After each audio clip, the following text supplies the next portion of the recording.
Subscribe to the channel and hear even more exciting stories. My parents tried to control my life, so I handed them a letter when they came for the inheritance. Because if my parents ever read this, I might finally make the local news for something other than disappointing child of the year. I'm Sam, 29, any pronouns. And I guess I'm writing this because I need to know if I'm the ungrateful villain my parents always paint me as, or just someone finally trying to live their own life. From the outside, my family looked like an ad for wholesome togetherness. But inside, I was more project than person. My parents, both type A achievers with a side hustle and guilt-tripping, always had a plan for me. How I should dress, classic, no rips or wild colors. Which friends were appropriate, not that weird one with purple hair. And what hobbies I'd take up. Tennis, Sam. It looks good on college applications. If I pushed back, even a little, I was met with sighs, dramatic disappointment, or the ever-popular, "We just want what's best for you. Why can't you see that?" The first red flag? Probably when I got accepted to 2 universities, my dream art school and the business college they picked out since I was 5. I barely got a vote. My mom cried for my future, and my dad threatened to cut me off before I ruined my life with foolish choices.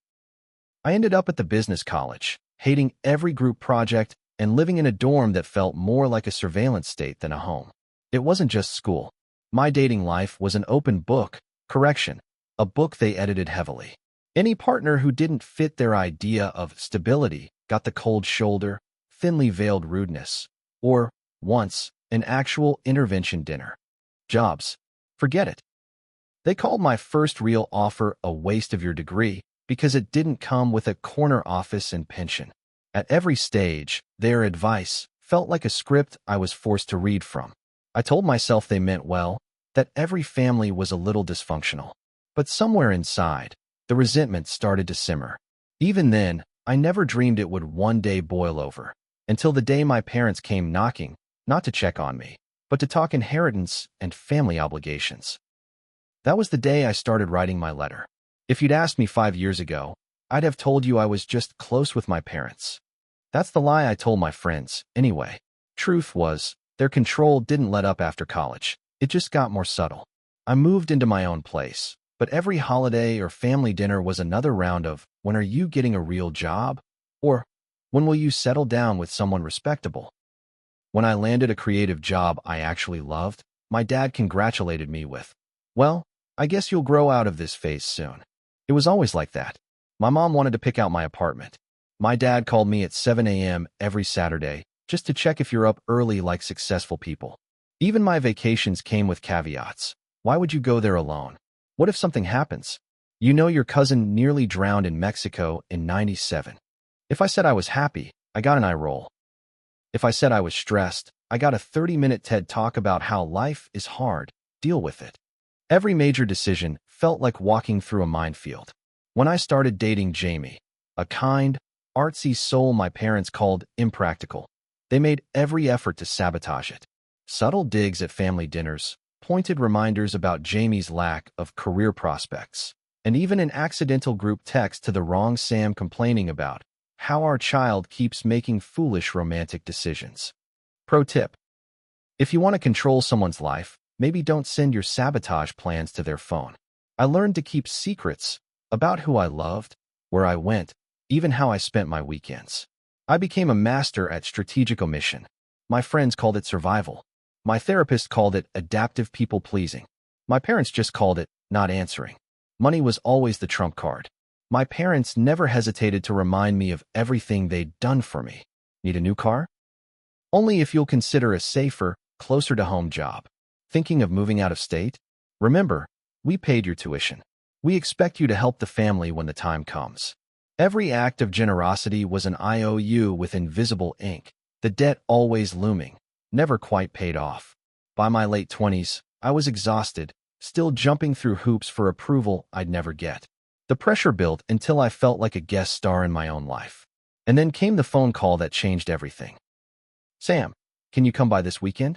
We need to talk about the inheritance." The inheritance talk was pitched as a casual family lunch, but I knew my parents better than that.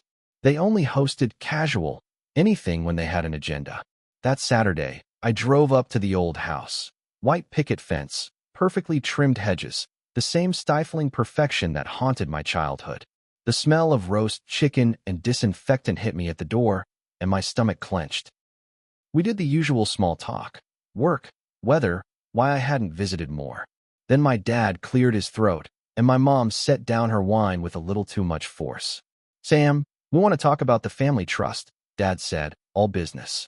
Now that your grandmother's estate is settled, it's time to discuss your responsibilities. Responsibilities. That was their favorite word, second only to disappointment.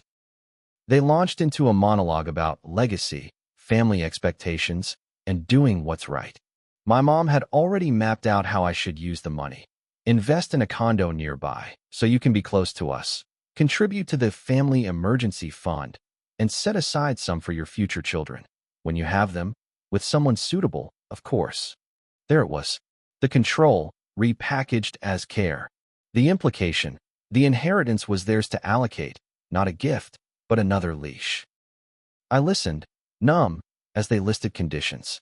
If you're going to access any of these funds, my dad said, we need to know you're making responsible choices. That means consulting us before major decisions, career moves, relationships, anything that could impact the family reputation. He didn't look at me as he spoke, just shuffled a stack of legal documents across the table. Something in me snapped. Years of swallowing my feelings, of performing for their approval, of living a life that wasn't really mine, they all boiled over. I heard my own voice, calm but steely. So, you want to keep running my life? Even after everything. My mom looked wounded, but I didn't back down. I'm not a child. I don't need more rules. I need boundaries. They stared, blindsided. I realized, right then, that I was done playing by their script. That night, instead of tossing and turning with anxiety, I sat down and started writing. Every word in that letter was a piece of the life I'd almost lost. It was angry, honest, scared, and most of all, free. I poured out everything I'd never been able to say, about their control, my pain, and what I needed to finally become myself. By the time I finished, my hands shook, but for the first time in years, I felt like I could breathe. That letter was more than words. It was a line in the sand, and I was finally ready to cross it. That night, the words poured out of me, fast, raw, and relentless. I didn't write to wound, but to be heard for once in my life. I started with the facts. You always told me you wanted what's best for me, but it never felt like love. It felt like surveillance. I described what it was like to have every decision picked apart, to feel like I had to earn affection with obedience. I wrote about the way their support always came with strings attached, and how every act of generosity felt like a loan I could never pay back. I wrote about my real dreams, the jobs I'd wanted, the love I'd found with Jamie, the way I'd started to believe in my own voice, even when it shook. I told them how the inheritance didn't feel like a gift, but another chain. I'm grateful for the roof you gave me, for the food and the chances. But I can't keep trading my independence for your approval. The hardest lines came at the end. You say you want to help, but help doesn't come with conditions. If you want a relationship with me now, it has to be on equal footing. No more tests, no more threats, no more ultimatums. I love you, but I have to love myself, too. I printed the letter, folded it carefully, and slipped it into an envelope. The weight of it felt enormous. Like a whole decade of silence pressed into a few fragile pages. When I looked at my signature, I felt a strange peace. I wasn't sure how my parents would react. I just knew I'd finally told my truth, and I was done living in fear of disappointing anyone but myself. When they came back to finalize paperwork for the inheritance, I was ready. Instead of signing anything, I slid the letter across the table and watched the surprise, and maybe a little fear, cross their faces. For the first time, I wasn't asking for permission. I was drawing a boundary, and this time, I meant it. The silence after I handed them the letter was so heavy, I thought it might crush me. My dad's jaw clenched. My mom stared at the envelope like it was ticking. For a second, I wondered if they'd just push it aside and keep talking money. But they read it. Every word. When my mom finished, her eyes glistened, hurt, but also angry. We did everything for you, Sam, she whispered. We only wanted you to have a better life than we did. My dad went on defense. If you just trusted our judgment, you wouldn't have struggled so much. Their voices rose and fell, hurt pride, old scripts, blame and justification in equal measure. This isn't about money, I said, forcing my words to stay steady. It's about control. I'm not a child. If you can't accept me on my own terms, then maybe we need some distance. My mom's shoulders crumpled. For once, she had no answer. My dad muttered, "We'll talk about this later," but I knew he understood. Things would never go back to the way they were. The power had shifted. That night, I was shaky and exhausted, but also weirdly strong. Jamie hugged me tighter than ever. Friends sent supportive texts. "Proud of you. Welcome to the real world." I thought I'd feel guilty, but mostly, I felt free. It was scary, standing up for myself. But for the first time, I was finally living my life, not theirs. The days after the confrontation were a swirl of emotions I couldn't quite pin down. Grief would sneak up on me, sharp and bitter. Memories of childhood holidays, my mom tucking me in, my dad cheering at school events. Was I really willing to risk losing them? Then, just as quickly, relief would flood in.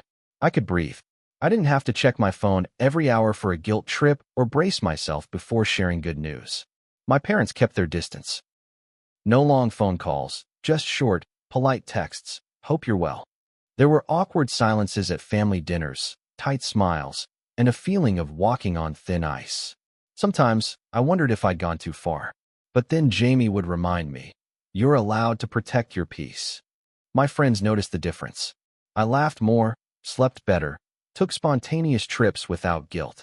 For the first time, I didn't feel like an imposter in my own life. I was scared, absolutely. Setting boundaries didn't magically erase years of conditioning. But every day, it got easier to say no, to trust my instincts, to make choices just for me. The inheritance? Still on the table, but the conditions vanished. My parents, after a few tense weeks, agreed to let me decide for myself. There were no dramatic apologies, just a new kind of respect, fragile, but real. I didn't know if our relationship would ever be simple, but I knew it was finally honest. Mostly, I felt hope. Something I hadn't felt in years. Maybe this was what real adulthood felt like. Messy, lonely, but finally, truly mine. My world got quieter. There were no more surprise drop-ins or lectures about wasted potential. For a while, the silence from my parents was uncomfortable, like waiting for a storm that never came. But slowly, we found a new rhythm. Shorter calls, less pressure, actual listening. It wasn't perfect, but it was honest. Holidays were tense at first. My mom teared up over dinner. My dad was reserved, but nobody tried to steer my choices anymore. We started talking about small things, books, travel, Jamie's job, safe ground, but still progress. They didn't always understand, but they tried. I noticed it most in the little things. My mom asking about my work without criticizing, my dad sending a "proud of you" text when I finished a project. With the inheritance, I made my own decisions. I invested in my creative work and set aside funds for things I genuinely cared about. There was pride in that, knowing every step was mine. Jamie and I got closer, unburdened by my parents' shadow. I learned to trust myself, to say yes, because I wanted to, not out of obligation. My friends celebrated the new version of me, more confident, less apologetic, finally living by my own rules. The past still lingered, but it didn't define me. With each choice, each boundary, I built a life that belonged to me. And for the first time, I looked ahead with excitement, not fear. As the months went by, I realized I wasn't just learning how to talk to my parents differently. I was learning how to be different. The guilt that had shaped every decision started to loosen its grip. I still caught myself, sometimes, drafting texts in my head that would keep the peace, or rehearsing answers that sounded more acceptable than true. But each time I stopped myself and chose honesty, something inside me healed. Jamie noticed the change too. We had real conversations about our future, what we wanted, what scared us, what we were willing to compromise on, and what we wouldn't. My choices were finally my own, and our relationship became a partnership, not a performance. I even reached out to old friends I'd lost touch with, people my parents hadn't approved of for one petty reason or another. Those reunions were bittersweet. I mourned the time lost, but felt grateful for every second I got back. My parents remained cautious, but the ice thawed in small, significant ways. My mom called just to chat. No hidden agenda. My dad sent me photos of the garden he'd planted, asking for advice about the new rose bushes. It wasn't an apology, but it was an effort. For us, that was huge. I reflected on the person I'd been before all of this. Someone who'd measured every word, every choice, by how it would look from the outside. Now, I made decisions for me, not out of spite or rebellion, but from a place of genuine self-worth. I found strength in the silence. The absence of controlling voices made room for my own. The letter I'd written became a symbol. I reread it sometimes, not to relive the pain, but to remind myself of the boundary I'd drawn and the freedom I'd claimed. I wasn't the child who needed permission anymore. I was an adult, messy, flawed, but finally authentic. I learned that redefining family is hard. It means grieving what never was and celebrating what's still possible.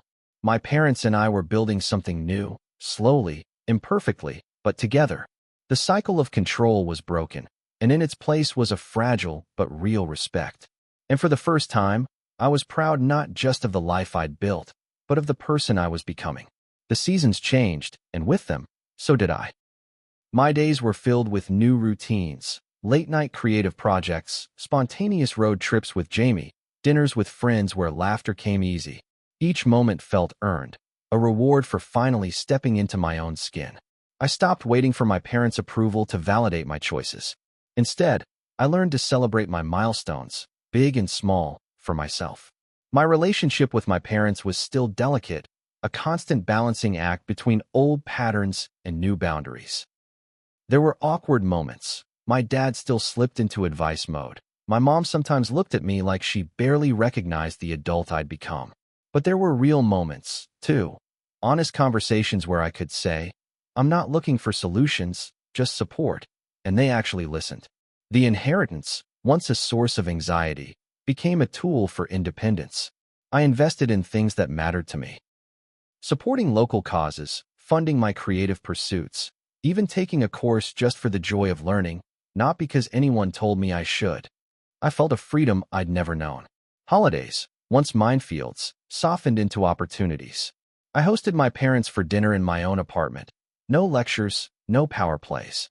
We talked about music, movies, travel plans, and, sometimes, even the hard stuff. We learned to apologize and forgive, not because we were perfect, but because we were trying. That effort, I realized, was its own kind of love. Jamie and I talked about the future without fear.